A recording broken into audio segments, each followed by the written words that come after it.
Hey everyone, hope you're having a good week, enjoying the hot weather.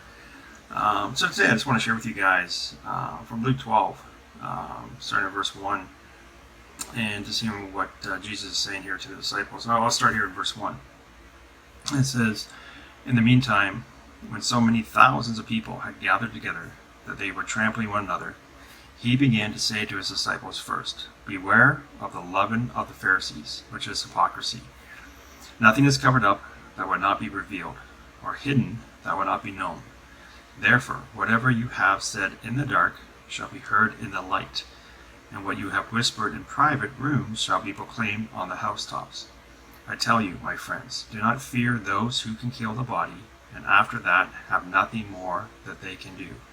But I will warn you whom to fear. Fear him who, after he has killed, has authority to cast into hell. Yes, I tell you, fear him.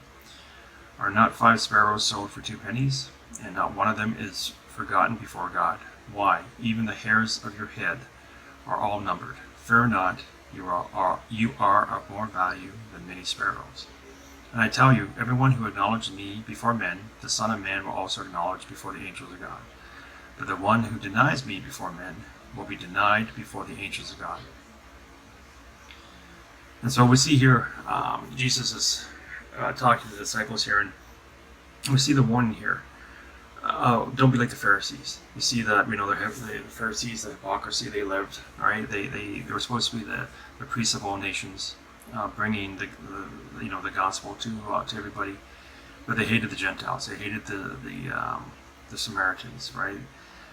We see the restrictions they put on the people, right? That we saw they wear flashy things to stand out in their pride. They would pray loudly in the streets to show how holy they were in their eyes. And so we see that the Pharaohs weren't living out what they were teaching. And we know Jesus is saying, don't be like that. Don't have hypocrisy in your life. And we can take that as today is for us. If you say you're a Christian, there should be some weight to that. You should be living that life out. You shouldn't say you're a Christian and act like you're not.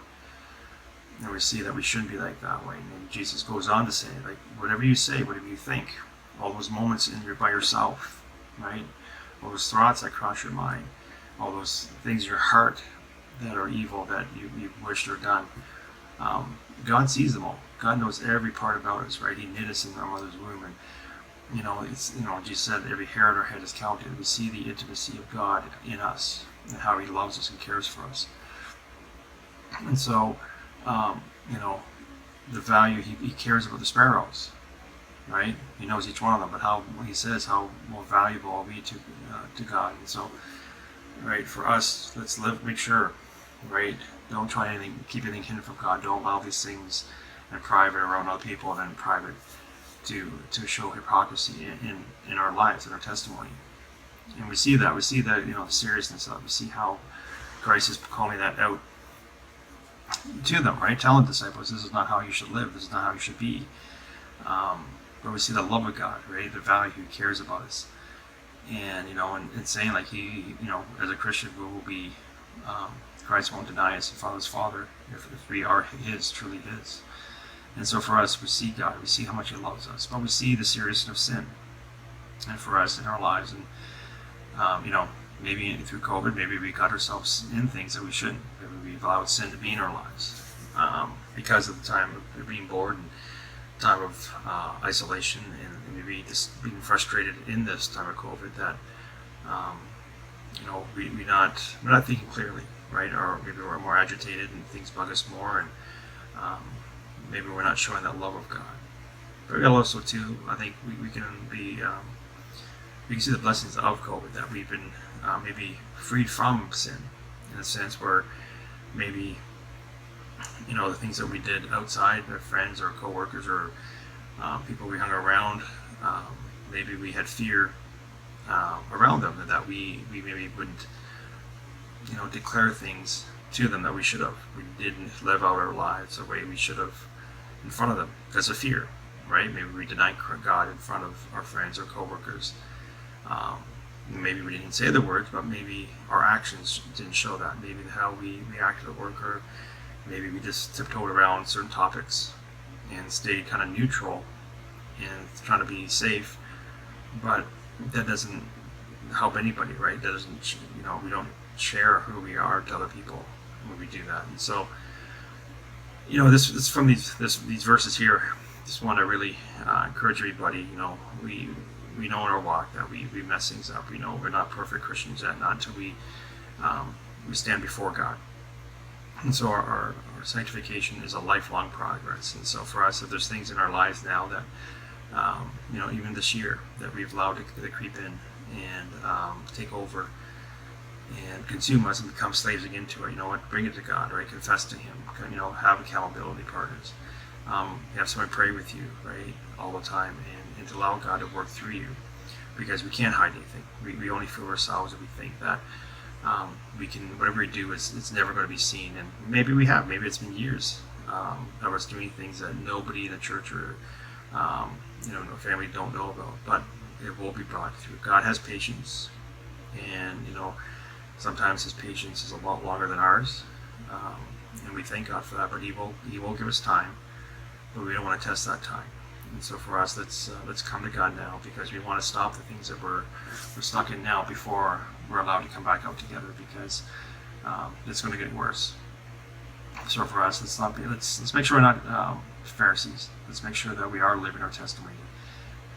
And it's not going to be perfect. We're not saying anybody has to, but it's going to be because we're doing it the best of our ability. We're allowing God to work through us. We're having that self-control. We're doing the things that we should, right? And again, it's so important for us to start our day in prayer. We all know that if we get up, first thing we do is check our phone, or get up, have a shower, get ready, start the day, and we pray later in the day. Well, that time beforehand, we miss an opportunity to align ourselves with God, to get ourselves prepared for that day. And we got to take each day at a time. And every morning, as soon as you wake up, I encourage you to pray. Take that moment to pray to God, to get your heart and your mind in line with God, so that we can think properly. We can, maybe check our tongue, check our thoughts, check our desires. And if we come to God first, that reminds us of why we're here, who we worship, who we love, and how we should act. And so for us, let's do that. Let's be genuine, broken Christians, but love God. Not perfect, but we bring everything to God. Don't hide anything from Him. Love Him, and I think, and then He won't deny us before His Father. And so, if we do that, we'll see a big difference in our lives, a peace with us, in our testimony, and what He does for us and others, how we can bring the gospel to other people. So that's my 2 cents. Just hope I encourage everybody. It doesn't matter what you're in, what you got yourself into. God knows it. Bring it to Him. He'll forgive you, and He loves you, cares for you, and we know He does. He's done everything for us, and so who better to do that to than Him? So let's fear God, not man, because at the end of the day, we're all going to be in front of Him, and He's the one who decides where we go. We know as Christians, we are saved. The wrath has been taken away. We're just in front of God's eyes, and so let's act that way. Let's live the lives that we should be living. All right, hope everybody has a good day. Good day and a good week. And we'll see you next week.